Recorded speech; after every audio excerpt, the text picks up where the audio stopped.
各位家長大家好，我係 Nicky 小何。咁咧我就畢業咗喺浸大嘅商學院啦。咁曾經任職喺瑞銀嘅 UBS 同埋北馬威 KPMG 啦。咁就擁有7年本地小學同埋初中師傅嘅經驗啦。咁呢7年嚟咧，咁我見過好多細路仔，佢本身係唔合格嘅，就可以衝到去80、90分嘅佳績啦。咁但係咧，亦都咧有幫過細路仔咧，咁但係成績咧，佢依然係原地踏步嘅例子啦。咁其實答案咧就好簡單嘅啫，成績進步咧就絕對唔係靠單一嘅力量。好啦，咁背後咧就係有經過7年驗證嘅黃金三角嘅公式。嗱，咁就係家庭習慣啦，導師嘅因材施教啦，到細路仔嘅執行力啦。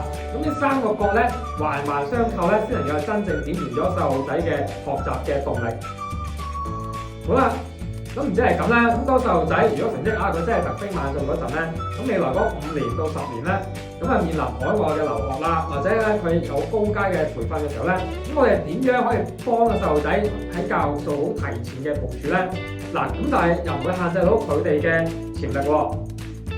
好啦，咁嚟緊咧，我就會喺8月15號，即係下個星期6嘅晏晝咧，就舉辦30分鐘嘅線上補習專題嘅分享會。咁到時咧，你哋咧有2場可以揀1場嘅。咁到時咧，我就會毫不保留咧，就公開呢個黃金三角嘅秘訣同埋長遠嘅教育規劃啦。好啦，咁名額有限啦，咁我咧就只係限100個嘅啫。咁咧即刻咧就過Google Form 去報名啦，即係而家呢個 QR code 啦。咁咧等我哋咧一齊去為細路仔嘅學業咧就打好最穩固嘅基石啦，領先一步。咁到時又見到大家啦，希望，拜拜。